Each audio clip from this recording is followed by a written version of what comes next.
Guys, what is going on? Welcome in. So, look, we have more Jamal Adams headlines. We have more Jamal Adams news.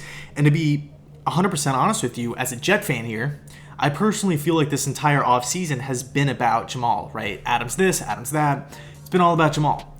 And I mean, you look at Jamal as a player, and the guy's an absolute beast. He's a dominant force at the strong safety position, top 3 guaranteed. You can make the argument that he probably is the best strong safety, right? The best player in the entire league at that position. Now, obviously, this is a disgruntled player, and you could point the finger at a bunch of different reasons, right? Like the Jets not acquiring enough talent, like the Jets not really taking the necessary steps in the right direction to consistently make the playoffs. Now, of course, you can make the argument this offseason we're kind of taking a different approach, building more so through the draft and acquiring guys on 1-year contracts. Not really Mike McCagnon's game plan, the GM that drafted Adams. So it is a little bit of a paradigm shift, and especially for the players, like guys like Le'Veon Bell, Sam Darnold, Jamal Adams, guys that are thinking, okay, what's the roadmap going to look like? Okay, where are we taking this ship? And if you're Jamal Adams, a multiple-time Pro Bowler, a guy who is looking around at his peers in the same draft class, all getting extensions, he's looking around saying, hey, where's mine? I've performed, I've done well, everybody knows I'm great. And there hasn't really been the effort, and you can, of course, there's 2 sides to every story here. According to Jamal, there hasn't been a major push from Joe Douglas and this Jets team. And from Joe Douglas, he's pretty much remained in the same camp, same boat, and said, hey, we want to make Jamal Adams a Jet for life. Okay, so 2 sides are kind of at a standoff. But today, this morning, a story comes out, right? A story comes out where Jamal Adams just rips Adam Gase.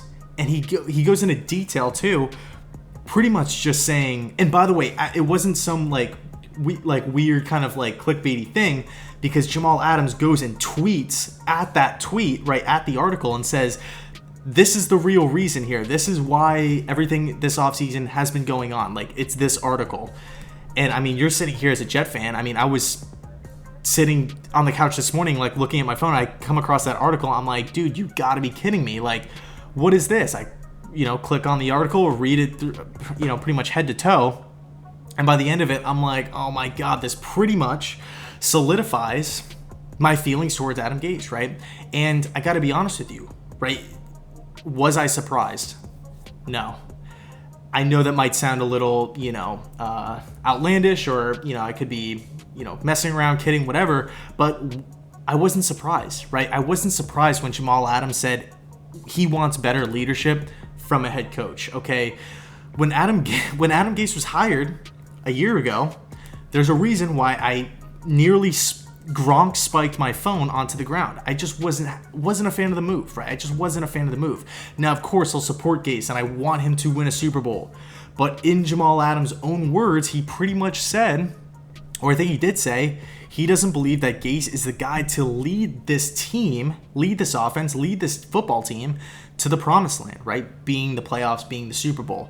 He just doesn't think it's in the cards, right? And I don't blame Jamal. I don't blame him in the least, because when you look at Adam Gase, you look at his history as a coordinator, as a head coach, his history dealing with other players, specifically star players, right? Now, not all of these guys are still stars, but at the time they once were. Guys like Ndamukong Suh, guys like Jay Ajayi, Jarvis Landry. Okay, Pouncey's another one. Kenyon Drake, and you can look at a lot of these different guys that might not have performed well under Adam Gase, or might have publicly came out and kind of criticized him, not so much his coaching style, but more so his leadership style. So I'm at the point now where I was reading that article, I'm like, okay, this is everybody pretty much already knows this information, that Adam Gase has not in the past had he hasn't been on good terms with a lot of the star players, right? Star players on his specific teams. And, where there's smoke, there's fire. You bring a guy like that to this Jets team, all of a sudden you have a guy like Jamal Adams, the team's best player, still under 25 years old, a multiple-time Pro Bowler, calling him out, wanting to leave this team. because of it, right? Because of the leadership, because of the lack of accountability.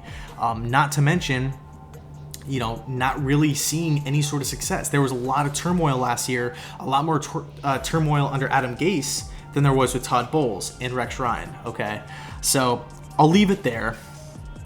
My thoughts, my overall kind of, thought process, mental space on this whole thing was, I'm not surprised, right? I'm not surprised in the least that that Jamal Adams does not think Adam Gase is a good leader.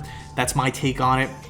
Let me know your thoughts down below in the comment section, because it is interesting, but it's somewhat draining at the same time. So let me know your thoughts. And as always, thanks so much for watching, and go Jets.